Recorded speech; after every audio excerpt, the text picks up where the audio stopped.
Je voudrais vous montrer ce qu'on a surnommé une cape d'invisibilité, mais qui est un nouvel outil présenté par les Ukrainiens.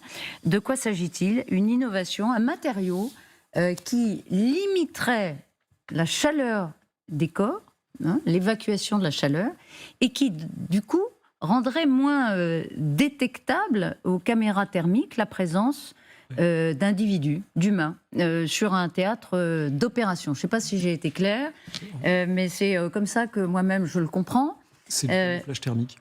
Pardon, Didier? C'est ce qu'on appelle le camouflage thermique. Alors, est-ce que d'abord c'est une innovation?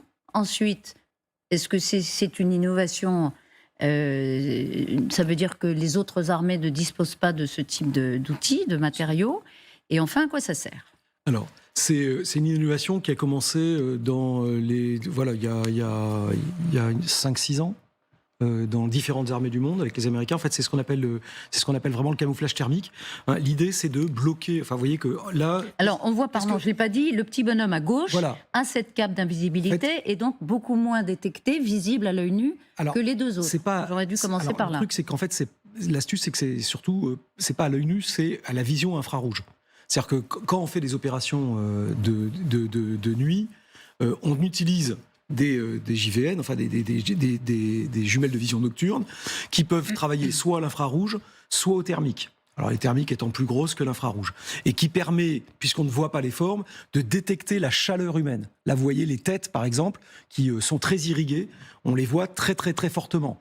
Celui qui porte un gilet pare-balles complètement sur la droite, on le voit moins, parce que le gilet pare-balles va couvrir l'émission de chaleur de son corps. L'idée de ces nouveaux camouflages thermiques, c'est en fait de mettre un tissu qui est un tissu sur lequel on met une sorte de métal, qui est en fait de l'oxyde de nickel de samarin, qui en fait... Enchanté. Oui, voilà, c'est idiot, mais c'est comme l'argent. L'argent, par exemple... Le truc de base pour se cacher face à des visions caméra thermiques ou des visions IR, enfin infrarouges, c'est la couverture de survie. Vous savez, le truc tout bête qu'on a dans la poche, qui est ultra léger. La couverture de survie que mettent les pompiers quand ils font une opération de secours. C'est un excellent, par exemple, c'est en truc de base, contre la vision infrarouge, c'est ultra efficace. Alors ça, c'est passé à un stade supérieur, parce que ça permet de faire des choses qui sont encore plus efficaces pour empêcher le thermique de vous voir. Et on peut l'avoir sur des... En fait, on en fait des grandes bâches aussi pour couvrir les véhicules. Donc c'est pour faire par définition des opérations nocturnes, en étant détecté le moins possible. Voilà. On a, nous, dans l'armée française, ce type de matériaux? Il a été présenté au dernier Sofins, sur le camp de Souge récemment. Les forces spéciales peuvent l'utiliser. C'est en test et en utilisation. C'est en test. Voilà, c'est en train de se mettre, mais c'est en train de rentrer dans les, en opération. En opération. De manière pratique. J'entendais hier sur l'antenne de LCI un colonel du génie qui était absolument remarquable d'ailleurs, invité à 20h, et qui disait attention, ne pas sous-estimer les Russes. On parle beaucoup de la capacité d'innovation des Ukrainiens, ils nous ont bluffés avec leurs drones et avec leur audace, mais il ne faut pas croire que les Russes restent totalement immobiles, sans réaction. Eux-mêmes, contrairement à l'idée qu'on s'en fait depuis le début, eux-mêmes, ils sont capables aussi d'innover et même beaucoup innover. C'est aussi des retours que vous avez, des informations que vous avez, Vera? À mon avis, c'est la règle de la guerre, c'est jamais sous-estimer l'ennemi. Et malgré tout ce qu'on connaît sur les méthodes de l'armée, sur la corruption notamment dans l'armée, et d'ailleurs dans une des émissions ici, on a parlé de bricolage, de l'autre niveau, de bricolage aussi avec les véhicules, par exemple, blindés. Donc effectivement, du côté russe aussi, il y a ceux qui, pour différentes raisons, donc il y a ceux qui juste veulent survivre, et pour ça aussi, ils bricolent, parce qu'ils sont lancés dans les tranchées, ils n'ont pas de choix, ils ne peuvent pas ne pas être engagés dans l'armée, ça peut être les mobiliser. Donc du coup, ça pousse les gens effectivement de bricoler aussi. Et après, il y a aussi dans l'armée, il y a ceux qui arrivent quand même. Au-delà du bricolage. Voilà. Au-delà du bricolage. Les Russes ont montré dans l'histoire leur capacité à innover sur le plan spatial, évidemment.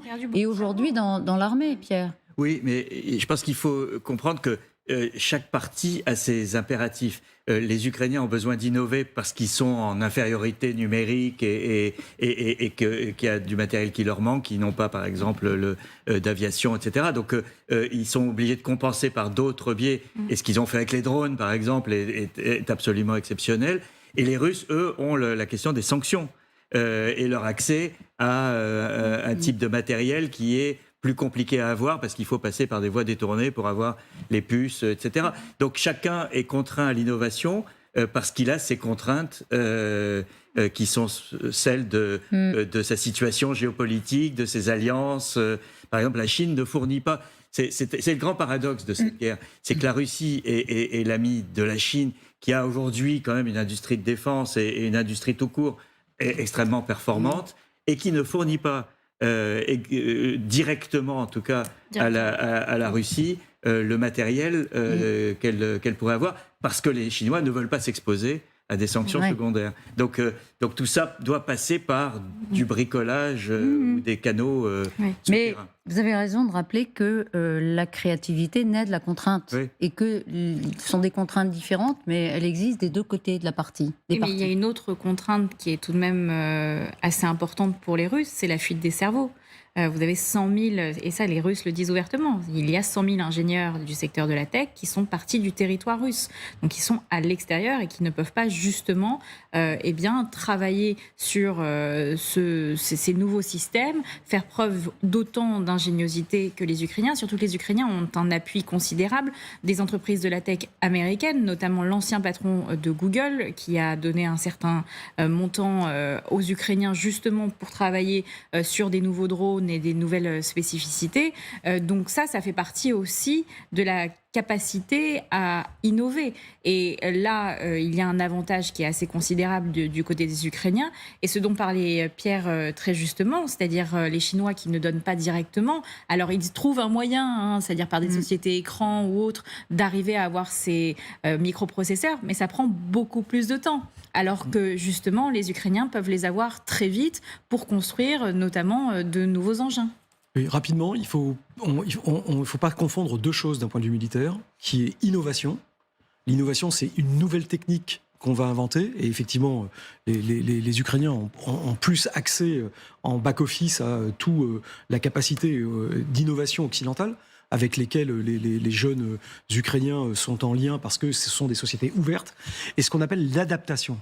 Et les Russes sont très forts à l'adaptation de leur matériel. L'adaptation, c'est voir comment ce qui manque et avec ce qu'on a, on peut faire mieux.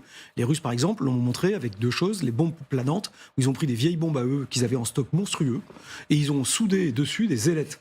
Et donc, ils ont gagné une portée de 50 km. C'est pas de l'innovation, c'est de l'adaptation. C'est malheureusement très efficace. Avec du vieux. Oui, mais c'est très efficace. Et ça, la Kalachnikov, typiquement, c'était une adaptation de la Sturmgewehr 44, etc., etc. Donc, il y a une différence entre... Et à la sortie, à la guerre, c'est pas toujours l'innovation qui est le plus intéressant, parce que des fois, l'innovation, ça met du temps après à être produit, à être efficace, mais l'adaptation, c'est fondamental. Et l'armée... Et les Russes ne sont pas manchots à ce titre-là. Voilà, ils sont moins habiles et moins rapides, mais ils sont pas mauvais. Voilà. Et on ne dira jamais assez à quel point la guerre d'Ukraine est aujourd'hui un champ d'expérimentation de nouveaux équipements, de nouvelles tactiques, de nouveaux usages. Même doctrine qu'on va retrouver dans toutes les armées. Exactement. Et toutes les écoles militaires. Toutes les armées du monde sont en train d'étudier ce qui se passe en Ukraine. C'est ce qu'on appelle le rétex. On voit ça... Retour d'expérience. On voit ça à Taïwan. Les Taïwanais sont en train d'analyser au millimètre tout ce qui se passe en Ukraine et d'adapter leur système de défense. Ils ont changé des nouveaux modèles de drones pour leur armée, etc., basés sur ce qui se passe aujourd'hui en Ukraine. C'est fou.